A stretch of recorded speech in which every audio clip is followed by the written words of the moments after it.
Hi friends, આજે આપણે બનાવીશું ચીઝ બિસ્કિટ ઘરે. તો મેં એના માટે અડધી કપ મેદો લીધેલો છે અને એમાં આપણે એક ચીઝનું છીણી લઈશું, એક ક્યુબ ચીઝ છીણીશું. એમાં તમારે વધારે નાખવું હોય તો તમે નાખી શકો છો, પણ આપણે અડધી વાટકી મેદામાં એક ક્યુબ ચાલી રહેશે.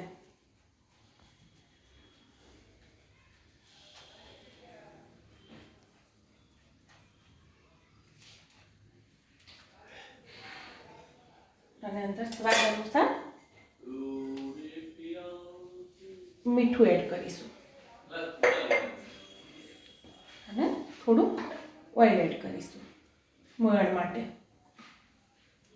અને એનો લોટ બાંધીને તૈયાર કરી લઈશું. આ રીતે આપણે લોટ બાંધી અને તૈયાર કરી લેવાનો.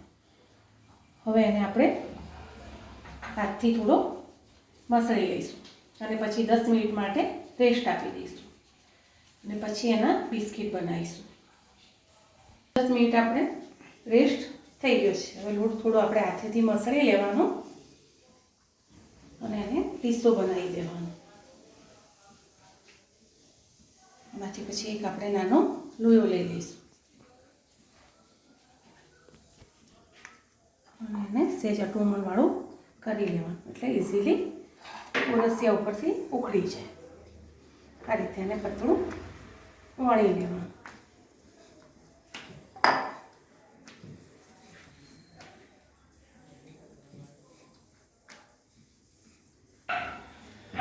હવે આ રીતે ચોરસ એની સાઈડો કાપી લેવાની.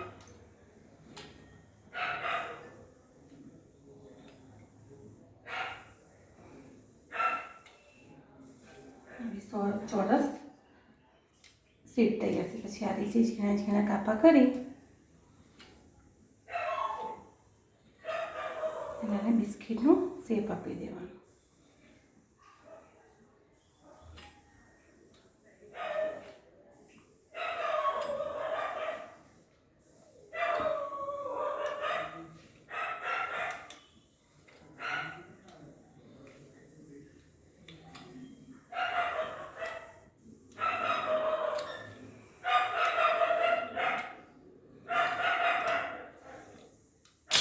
હવે આપણે તળવા માટે તેલ મૂકી દીધેલું છે.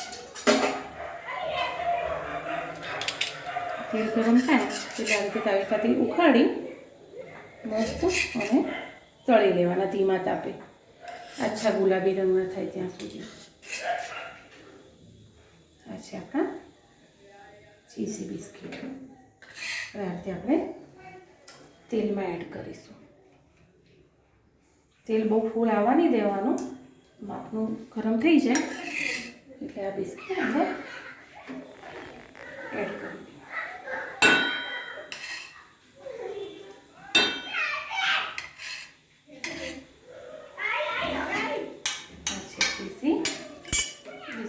અને ધીમા તાપે ગુલાબી રંગના થવા દેવાના. મસ્ત બજારમાં મળે એવા બનીને તૈયાર થઈ જશે.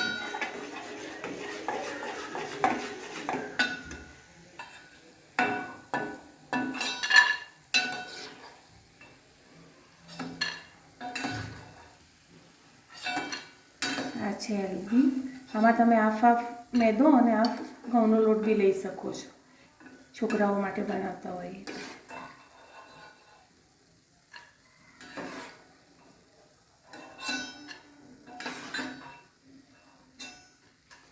એ જ રીતે આપણે બીજા બનાવીને તૈયાર કરીશું.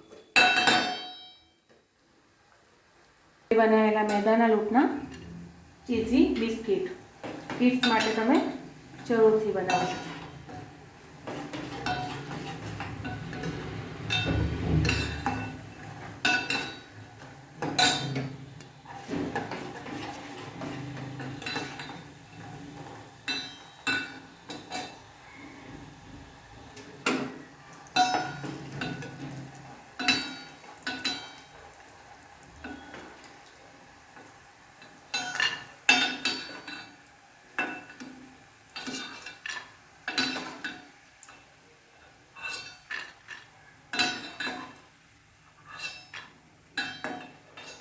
ટેસ્ટ કરીને હું કહું તમને કેવું બને છે.